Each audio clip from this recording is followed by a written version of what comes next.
Hola, ¿qué tal? Soy la profesora Aura Ponce de León y te voy a presentar algunas ideas que pueden serte útiles como orientaciones para una lectura académica. En primer lugar, debemos recordar que la lectura es motivada por muy diversas razones. A veces leemos por placer, como cuento, novela, relato. A veces leemos en búsqueda de cierta información, conocer un instructivo, noticias, datos, etcétera. Y a veces leemos por especializarnos en ciertos temas, en los campos que estamos estudiando, etcétera. Y nos acercamos a textos académicos. Ahí tenemos una ilustración de Cicerón leyendo siendo niño. Bueno, cuando nos acercamos a la lectura, recordamos que hay muy diversas clasificaciones de textos. Los textos se clasifican de muy diversas maneras. Hay quien los clasifica por su forma o presentación, por ejemplo, si son periódicos, revistas, artículos científicos, etcétera. Hay quien los clasifica por su materia, libros de matemáticas, de geografía, de medicina, o por su intención comunicativa. Esto último nos interesa mucho. Ahorita regresamos a ello. Ahí tenemos, por ejemplo, puros libros en una ilustración y por otro lado libros temáticos que pueden responder a ciertas clasificaciones. Regresando a la idea de la intención comunicativa, sí, cuando investigamos el motivo de cierto texto, veremos que tenemos textos narrativos que se interesan por contar algo, descriptivos, informativos y argumentativos. Hay distintos tipos, sí los vemos desde el punto de vista de su intención. Conviene tratar de identificar la intención porque a partir de eso nosotros nos preparamos para esas lecturas. A veces de un texto narrativo, por ejemplo, esperamos un relato, relajarnos un rato, leer una historia. A veces cuando estamos buscando cierta información, pues tratamos de localizarla, no estamos leyendo todo el texto, sino tratamos de localizar cierta información. Y cuando estamos leyendo un texto argumentativo, usualmente nos enfrentamos a textos que defienden una idea, un hallazgo o alguna idea que en un cierto campo se esté tratando de sostener.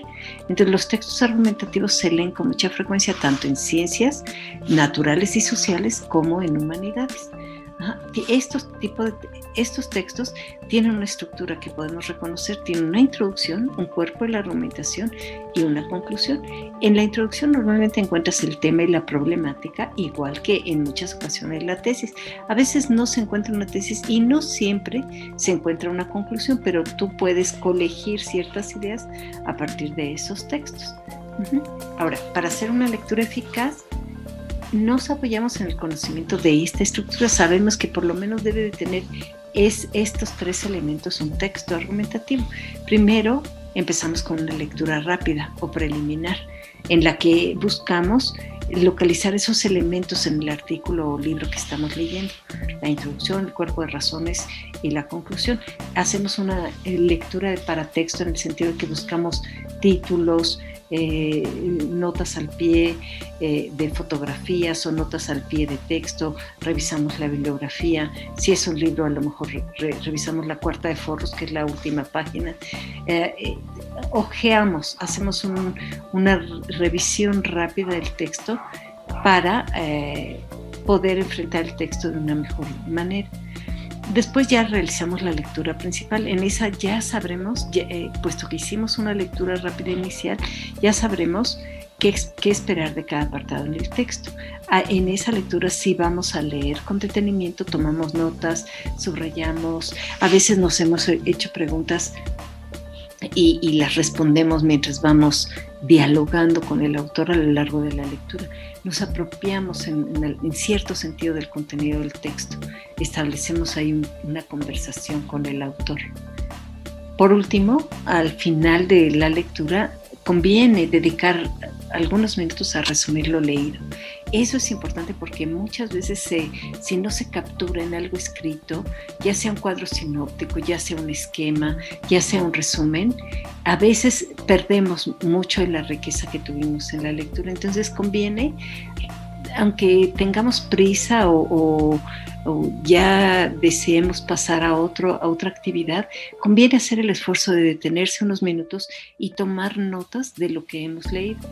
Si además tienes la oportunidad de dialogar estos textos en clase con tus profesores, con tus compañeros, es de gran ayuda para transparentar los contenidos de los textos.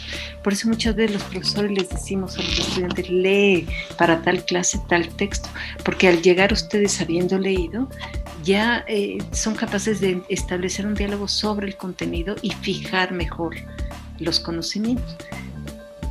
Hay quien hace una tercera lectura, considerando esa primera lectura exploratoria como una primera y luego la segunda como la lectura profunda. Hay quien hace también una tercera lectura o más. Si estás haciendo una tesis, pues a lo mejor haces 5 o 6 veces la lectura de un texto porque estás tratando de capturar en profundidad su contenido. No siempre tenemos tiempo, pero sí que una tercera lectura contribuye mucho a que entiendas mejor el contenido del texto, a fijar mejor ese conocimiento.